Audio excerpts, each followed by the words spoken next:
Welcome back to the deep dive. So, if you're tuning in, you're probably the kind of person who wants to get to the heart of a topic, not just scratch the surface, but really understand it.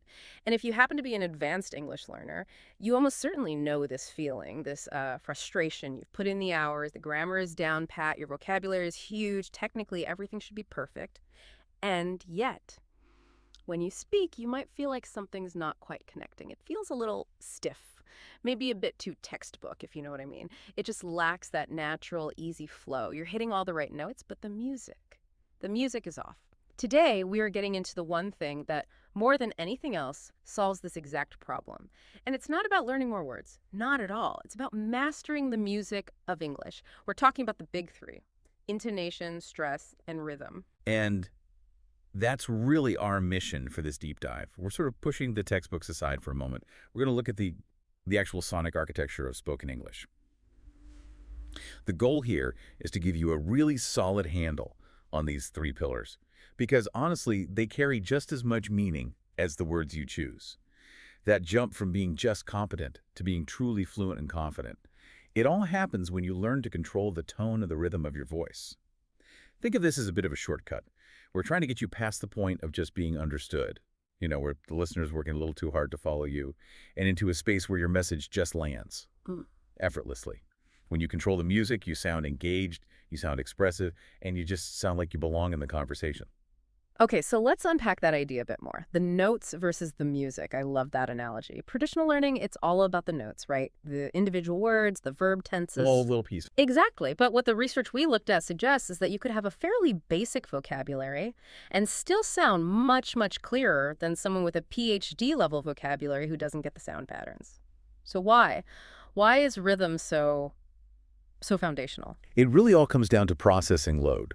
For the speaker, and maybe even more for the listener, for a native English speaker, the rhythm it's everything. We subconsciously rely on it, on the cadence, the patterns of stress, the intonation. It helps us guess what's coming next and sort the information into, little digestible chunks. It's like a set of invisible signals. Perfectly put. Yeah. And when those signals are off, when a word is stressed that shouldn't be, or the voice is just flat, the listener's brain can't use its normal shortcuts.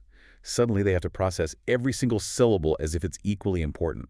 And it just slows comprehension right down. They have to work to figure out what you mean. And that's so interesting, framing it as a burden on the listener. Because as the speaker, you can feel that. You sense that little bit of friction, that slight delay in their response. And that's often where the confidence starts to waver. It's a feedback loop. Yeah. 100%. When you start to align your speech with the natural cadence of English, it becomes easy for the listener.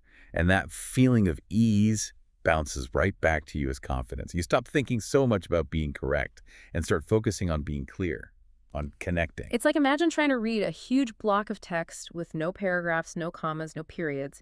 The words are all there, but it's exhausting to get through. The music, the intonation, the stress, it's like the punctuation of spoken language. Exactly. It's what turns a stream of data into a story. All right, so let's start putting that punctuation in, and let's begin with the biggest, most expressive element of all, the rise and fall of the voice. Well, our source is called the voice's emotional GPS. Let's talk about intonation. Intonation is, simply put, the melody of your speech.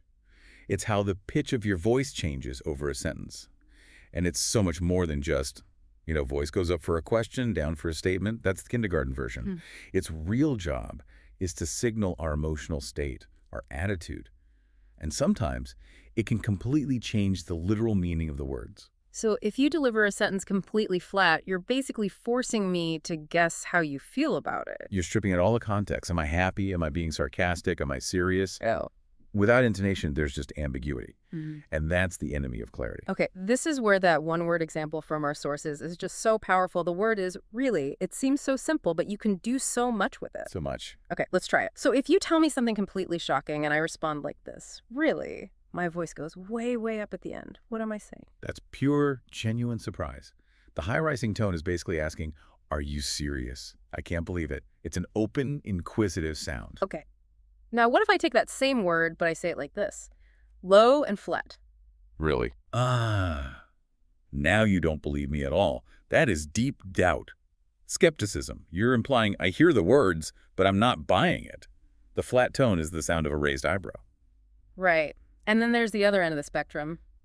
What if I just got some incredible news and I say, really, really high, loud, and fast? That's just pure excitement, total enthusiastic agreement. The energy in the pitch tells the whole story. The word itself is almost irrelevant at that point. And we can flip it one more time. What if you say something that makes me angry and I just snap back with a sharp, falling tone? Really? Yeah, that's a challenge. That's confrontational. You're not asking for information anymore, you're demanding a justification. It's an accusation. So there you have it. Surprise, doubt, excitement, and anger. 4 completely different messages, all from one word. And the only thing that changed was the music. It's why this is the foundation. You could have a flawless sentence, but if the intonation is wrong, your listener might get the complete opposite impression of what you intended. Let's do one more quick one. The phrase, oh, thank you. If I say it with a nice, warm, high arc, oh, thank you. That's sincere gratitude. It sounds genuine, appreciative. But if I say it really flat, maybe draw it out a little, oh, thank you. That's pure sarcasm. That's, Uh, I did not want this at all. The flat tone completely reverses the meaning of the words. It's annoyance disguised as politeness. It's amazing. It's this layer of expressiveness that just makes the language feel alive, human. It really is. And when you practice this, you can't just think about the words. You have to think about the emotion you want to convey and match the vocal contour to that feeling. Right. So intonation sets the overall mood. Now we need to zoom in a little. How do we control the focus within that mood? And that brings us to our second pillar, stress. So if intonation is the melody, sentence stress is. It's like the accent marks on the sheet music. It's how we highlight certain words to make them stand out. We do it by making the stress word a little louder, holding it for a fraction of a second longer, and usually raising the pitch on it slightly. And the whole point is to guide the listener's attention, right? To say, hey, this part, this is the important bit. Exactly. It's all about directing focus. We use it to introduce new information or, and this is key, to contrast or correct something that was said or implied before. It's where the language gets incredibly precise and dynamic. And this is something that can be really tricky if your first language handles meaning differently, maybe with a stricter word order. In English, you can keep the words exactly the same, but change the entire reality of the situation just by moving the stress around, which is why we have to spend some real time on that killer example sentence from the sources. It's the perfect illustration. The sentence is, I didn't say she stole the money. 7 simple words. But with at least 6 completely different potential meanings, depending entirely on which word gets the spotlight. Okay, let's walk through it. What happens if we stress the very first word? I didn't say she stole the money. Okay, so by stressing I, you're creating a contrast between yourself and someone else. The implication is crystal clear. Someone else said it. Maybe it was John, maybe it was Sarah, but it wasn't me. You're basically defending yourself as the source of the accusation. Got it. So I'm not denying the theft happened, just that I'm the one who said it. Now, what if we move the stress just one word over? I didn't say she stole the money. Now it's a completely different defense. This is a firm, absolute denial of the act of speaking itself. You're saying, that claim is false. Those words never came out of my mouth. It's a direct contradiction of the idea that you made the statement at all. This next one is subtle. I think this was where a lot of nuance gets lost. What if you stress the verb, say, I didn't say she stole the money. This one is brilliant. By stressing say, you're not denying you communicated the idea. You're denying the method of communication. Oh. The implication is, I didn't say it aloud, but maybe I wrote it in an email, or I hinted at it, or I gave her a look. It's a very careful, almost lawyerly distinction. You're admitting to conveying the message, just not through speech. That's fascinating. Okay, now let's shift the focus away from me and onto the person being accused. I didn't say she stole the money. Simple again. The stress on Fury, she contrasts her with another person. You're saying, I accused someone of stealing the money, but it wasn't her. It was him, or it was them. You're correcting the identity of the culprit. All right, 2 more. Let's stress the action itself. The verb stole. I didn't say she stole the money. Here, you're clarifying the nature of the crime. The implication is she did something with the money, but it wasn't theft. Maybe you said she borrowed it, or she lost it, or she found it. You're agreeing on the who and the what, but disagreeing on the how. And finally, the object at the end. I didn't say she stole the money. And this one implies she definitely stole something, just not the money. The stress on money creates a contrast with another object. Maybe you said she stole the jewelry, or the car, or the confidential files. Wow. 6 different meanings, all from the exact same 7 words. This just perfectly illustrates how critical stress is. It's the tool for precision. And for the learner, the thing to remember is that it's not random. The stress almost always falls on the word that carries the new information, or the point of contrast. If you get that wrong, your listener might focus on completely the wrong part of your message. Okay. So we've got the emotional context from intonation and the specific focus from stress. Now we need to put it all together. We need the framework that holds it all. The thing governs the pace and the flow. We need to talk about rhythm. Right. And to understand rhythm in English, you have to understand one single crucial fact about its identity. English is what we call a stress-timed language. This one concept. It changes everything. Okay, so you have to explain what that means. What's the alternative? The alternative, which includes a lot of major world languages like French, Spanish, Italian, Yeah. they're called syllable-timed languages. In a syllable-timed language, every syllable gets roughly the same amount of time. The rhythm is like a metronome, a steady da-da-da-da-da-da. The length of the sentence is determined by how many syllables are in it. So 10 syllables takes about the same amount of time to say no matter what the words are. Pretty much. But English is the complete opposite. In a stress-timed language like English, the rhythm isn't based on counting syllables. It's based on the time between the stressed words. The rhythm is more like a strong drum beat on the important words with a bunch of little quick notes squeezed in between. Da, da, da, da, da, da.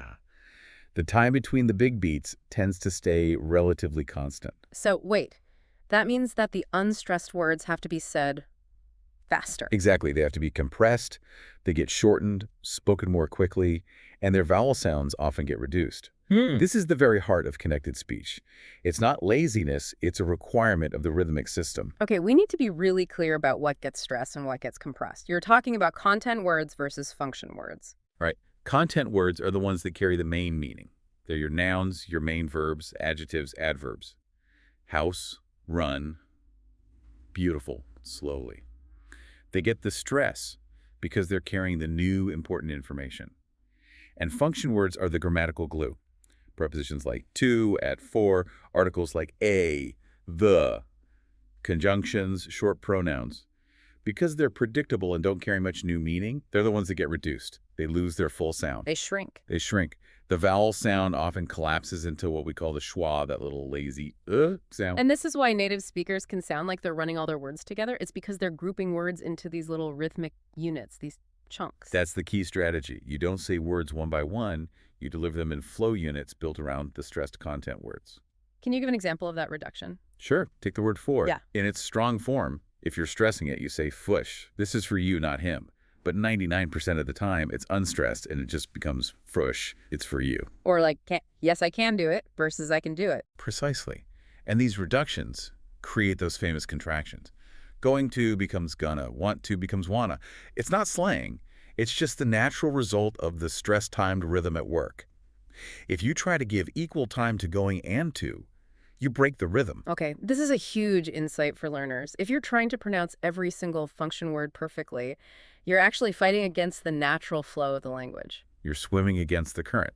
Let's break down those practice phrases from the source material to make this really concrete. Great, first one, I'll call you later. Okay, so what's the core information here? The action, call, and the time, later. Those are our two stress points, our two rhythmic beats. Call, later. Right. So the function words I'll and you, they get squashed. I'll is already a reduction. You almost always reduces to ya or ya in the middle of a sentence. So it flows like, I'll call you later. Exactly. I'll and ya are just quick little bridges between the two main beats. If you were to stress you, I'll call you later, it immediately implies a contrast, but not someone else. The neutral meaning depends on the reduction. Wow. Okay, next one. Do you want to grab lunch? There are a lot of function words in that one. A minefield of them. Yeah. So the key information is the desire, want, and the goal, lunch. So those get the stress. They get to stress. And everything else gets compressed. Do you often becomes ya, want to becomes wanna. So the whole thing flows like one connected phrase. Do ya want to grab lunch? You're basically getting rid of the full sounds of 3 or 4 syllables to keep that rhythm going. It's amazing how much of what's written on the page just sort of evaporates in speech. It doesn't evaporate, it just gets linked and smoothed together. Which brings us to the last example. I'm heading out now. Okay, the key info is the action, the direction, the time. So heading out and now. Those are your 3 beats. The little word I'm just attaches to the beginning of heading. And often, the G at the end of heading links smoothly into out. So it sounds like I'm heading out now. Pretty much. Three distinct pulses with very quick transitions. You're not saying, I am head, 8 out now. Right. That would sound incredibly robotic. The natural rhythm demands that you connect them. This is a total game changer. It's shifting the goal from perfect articulation of every word to managing the overall flow. That's it. It's about knowing which words to land on and which ones to glide over. That's the secret to sounding natural. So we have the whole framework now. We have the emotional music from intonation, the focus from stress, and the flow from rhythm. The big question is, what can you, the listener, actually do to practice this? How do you make this a habit instead of just a theory? This is where you have to move from thinking to doing, from analysis to muscle memory. And the first tip, which might sound a little strange, is to practice by exaggerating everything. Like overdo it on purpose. Exactly. If your default speech is a little flat, you need to push way past your comfort zone to find the middle ground. Take a simple sentence like, "That's amazing," and say it with a ridiculously exaggerated roller coaster-like intonation. It's going to feel silly at first. It will feel totally theatrical. But you're training your vocal cords in your brain to use a wider dynamic range. When you go back to normal conversation, that range will naturally be broader and more expressive. It's like stretching before you exercise. I like that. What's next? The next technique is something called shadowing. This is incredibly powerful. This is where you listen to a native speaker and try to speak along with them in real time. In real time. You're not waiting for them to finish. You're trying to match their exact pace, rhythm, and intonation as they're speaking. It forces you to stop thinking about the words and start imitating the music. It's a direct physical exercise for your mouth and your ear. So you're not focusing on grammar, you're just trying to become the sound itself. You're becoming the sound contour. Start with short clips, maybe 5 to 10 seconds, and just mimic them over and over. Okay, that makes sense. What else? Pair that with more active listening. When you listen to native speakers, don't just listen for the meaning. Listen specifically for the music. Ask yourself, where did the stress just fall? Did their voice go up or down at the end of that phrase? This trains your ear to notice the patterns you're trying to reproduce. So it's about shifting your focus from what did they say to how did they say it? And that brings us to the last big tip, which I think is probably the hardest for people, but maybe the most useful. It is. You have to record yourself. Everyone hates the sound of their own voice. I know, but you have to get over it. Because what you hear inside your head is not what other people hear. The recording is your objective feedback. So what should you do? Just record yourself talking. Be specific. Take our sentence, "I didn't say she sold the money," and try to record yourself saying all 6 different versions. Then listen back. Can you clearly hear the difference? Could a stranger tell which word you were trying to stress? And if you can't, it means you're not putting enough emphasis, not enough volume, length, or pitch change on that stressed word. Exactly. It's a perfect diagnostic tool. It shows you exactly where the gap is between your intention and your execution. And finally, there's a kind of meta tip that ties this all together. It's about the goal of all this work. The goal is not to get rid of your accent. It is not to sound like an American or a Brit or anyone else. Your accent is part of who you are. Absolutely.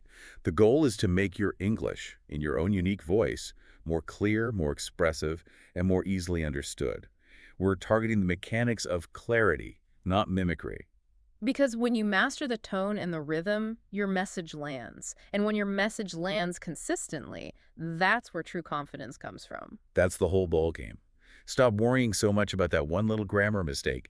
Start paying attention to the music. Okay, that was our deep dive into the sonic architecture of English. Let's just quickly recap the main takeaways. We started with intonation, the melody. It's the emotional GPS that tells your listener how you feel about what you're saying. Then we moved to stress. That's the spotlight. Highlighting the key words to direct the listener's focus and to create specific, precise meaning. And we wrapped with rhythm.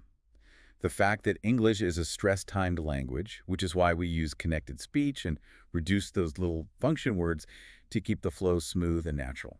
This really is the missing piece for so many advanced learners. You now have a totally new way to listen to and think about the English language. A way that focuses on the sound, not just the script. So we want to leave you with a final thought, a little challenge, since we've established just how much meaning is carried by the music and not just the words.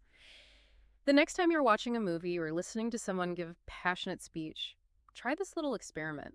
Try to mentally block out the specific words they're saying. Just listen to the sound contour, the melody, the rise and fall of their voice, the rhythm, the changes in pace and volume. Ask yourself, even without the words, what can I tell about their emotional state, their confidence, their attitude? You might be shocked by how much you can still understand, and that will show you the true silent power of the music you're learning to create.